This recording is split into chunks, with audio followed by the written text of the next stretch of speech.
is just going to talk about vampires and politics, and that seems very timely in our election season. So without without further ado, please welcome Dr. Shane Nordyke. Halloween. That too. The election season. So when you think about some of the things we talk about in political science, a lot of them are difficult conversations to have. So when you think about racism, or you think about sexism, or you think about gay rights or homophobia or class privilege, these can be difficult conversations to have. But fiction often can help us to get into these conversations. If we can see examples of what's unfolding in a story, it's easier for us to kind of relate to those and connect with those. So using fiction as metaphors for the politics that we want to talk about can be a really effective tool. So then the question becomes, why vampires, right? Like, why are they a particularly apt political metaphor? And beyond the obvious, because they're nice to look at usually, and fun to talk about and have interesting storylines, there are some aspects of vampires that make them particularly compelling to talk about politics. First of all, the myth of, or the storylines around vampires have remained prevalent throughout the centuries. So we've actually been talking about vampires for hundreds of years, and they sort of ebb and flow in cycles. And you know, end of the noughts in the 2000s, we had a pretty heavy vampire cycle that maybe we're now coming from, but they will be back, right? Like, they tend to rise again on a regular basis. So we have a long history with the genre and being able to understand who it is that they are. So that's a part of it. They also allow us to speculate a bit about what humanity could potentially look like, in that vampires are able to portray both the worst and the best of humanity. So historically, vampires have been used to portray any form of the evil other, right? And the evil other, in terms of what characteristics they've embodied, have changed over time, but they've always been the sort of outsider. So when you read Dracula, and you look at Bram Stoker's Dracula, for example, and you look at the depictions of Dracula in that particular time period, it has a lot to do with what the racial tensions were of that particular time. And so his characteristics deal a lot with, even the description of what his nose looked like and his face looked like, it embodied a lot of the racism and some of the racial politics that were happening in that particular time.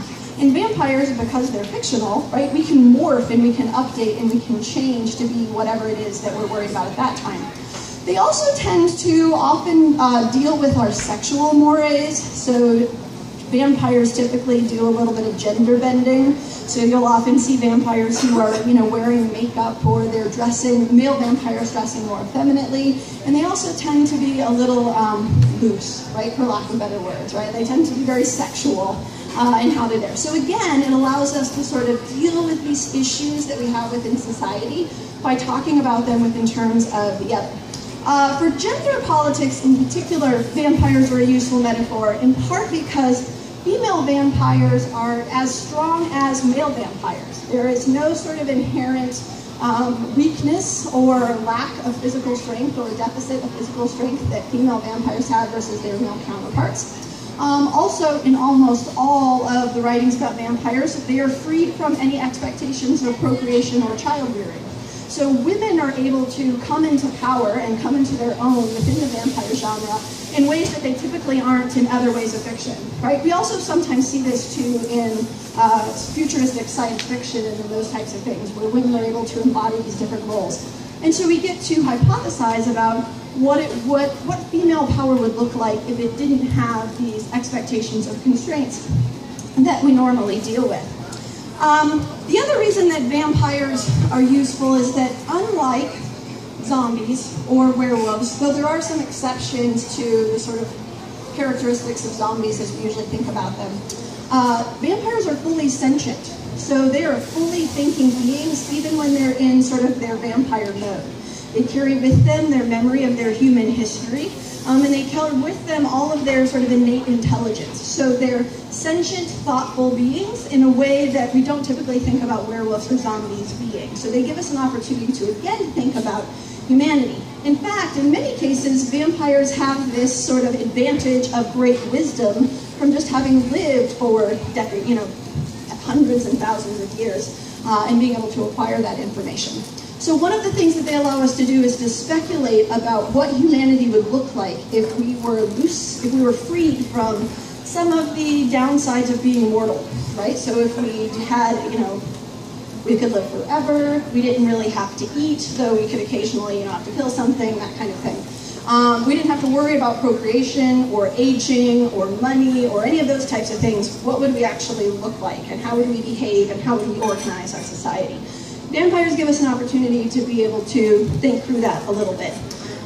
So, unlike some of the other Halloween-type tropes, they give us an opportunity to really wrestle with some of those political issues. Also, if you ever want to further this conversation and know definitively why Buffy is better than Bella, I would be happy to talk with you about it further. But in short, the main reason that vampires are useful for understanding of politics is they allow us to learn more about ourselves, because they are extensions of ourselves, either in our worst or best qualities, and we can read about them and we can analyze them in a way that makes us feel a little bit more comfortable with doing that, but we can learn something about who we are too. And on that, happy Halloween.